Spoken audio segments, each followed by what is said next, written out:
Chapitre 4, de la base d'imposition et du taux.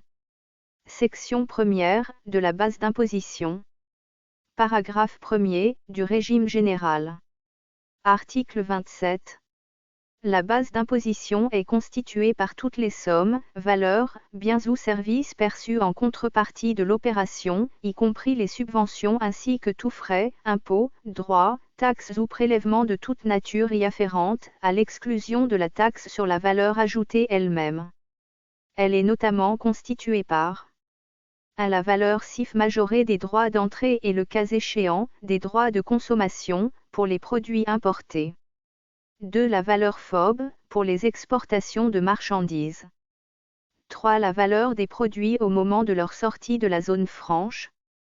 4. Toutes les sommes ou valeurs, tous avantages, biens ou services reçus ou à recevoir par le fournisseur en contrepartie de la livraison pour les livraisons de biens. 5. Toutes les sommes ou valeurs, tous avantages, biens ou services reçus ou à recevoir par le prestataire en prestation et, le cas échéant, la valeur des biens consomptibles, pour les prestations de services. 6. La valeur des produits reçus en paiement du bien livré, augmentée, le cas échéant, du montant de la soulte, pour les échanges. 7. Le montant des marchés, mémoires ou factures, pour les travaux immobiliers. 8. Le prix de revient faisant l'objet de ces livraisons, pour des livraisons de biens à soi-même. 9. Les dépenses engagées pour leur exécution, pour les prestations de services à soi-même. 10. La différence entre le prix de vente et le prix d'achat de chaque bien, pour les ventes faites par les négociants de biens d'occasion, d'œuvres d'art, d'objets de collection ou d'antiquités. 11. Le montant des loyers facturés par les sociétés de crédit-bail, pour les opérations de crédit-bail. 12. Le prix du marché, toute taxe comprise, en ce qui concerne les marchés publics. Article 28. Sont inclus dans la base d'imposition définie à l'article 27 ci-dessus. 1. Les compléments de prix acquittés à titre divers par l'acquéreur des biens ou le client. 2. Les indemnités n'ayant pas le caractère de dommages-intérêts.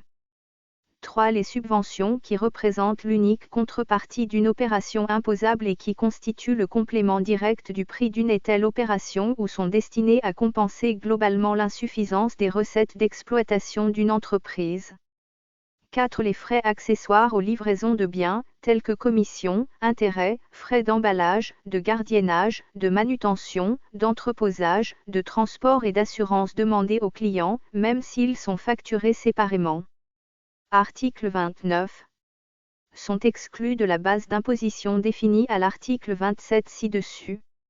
1. Les escomptes de caisse, remises, rabais et ristournes et autres réductions de prix consenties à condition qu'ils bénéficient effectivement et pour leur montant exact au client et qu'ils figurent sur une facture initiale ou rectificative. 2. Les débours qui ne sont que des remboursements de frais et qui sont facturés pour leur montant exact au client. 3. Les encaissements qui ne sont pas la contrepartie d'une affaire. 4. Les indemnités ayant le caractère de dommages-intérêts. 5. Les primes et les subventions d'équipement affectées au financement d'un bien d'investissement déterminé. 6. Les sommes remboursées aux intermédiaires autres que les agents de voyage et organisateurs de circuits touristiques, qui effectuent des dépenses sur l'ordre et pour le compte de leurs commettants dans la mesure où ces intermédiaires rendent compte à leurs commettants et justifient, auprès de l'administration des impôts, de la nature ou du montant exact de ces débours.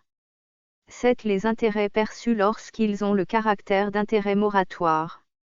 8. Les sommes perçues à titre de consignation lors de la livraison d'emballages identifiables, récupérables et réutilisables. Lorsque ces emballages n'ont pas été rendus au terme des délais en usage dans la profession, la taxe sur la valeur ajoutée est due sur le prix de consignation.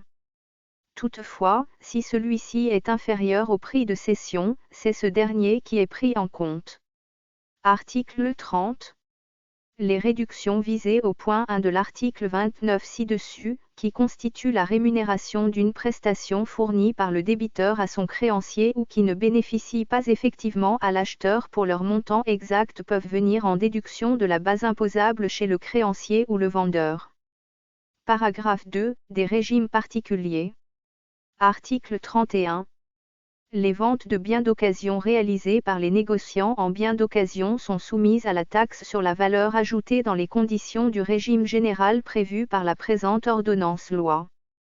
Toutefois, lorsqu'il s'agit de biens acquis auprès de non-assujettis, ces négociants doivent payer la taxe sur la valeur ajoutée sur la différence entre le prix de vente et le prix de revient. Pour les biens d'occasion importés, la base imposable à la taxe sur la valeur ajoutée est déterminée conformément à la législation douanière. Article 32. Pour les opérations d'entremise effectuées par les agences de voyage ou les organisateurs de circuits touristiques, la base d'imposition est constituée par la différence entre le prix total payé par le client et le prix facturé à l'agence ou à l'organisateur par les entrepreneurs de transport, les hôteliers, les restaurateurs, les entrepreneurs de spectacles et les autres assujettis qui exécutent matériellement les services utilisés par le client. Article 33. Les agences de voyage et les organisateurs de circuits touristiques ne peuvent pas déduire la taxe sur la valeur ajoutée afférente au prix payé aux entrepreneurs de transport, aux hôteliers, aux restaurateurs, aux entrepreneurs de spectacles et aux autres assujettis qui exécutent matériellement les services utilisés par le client.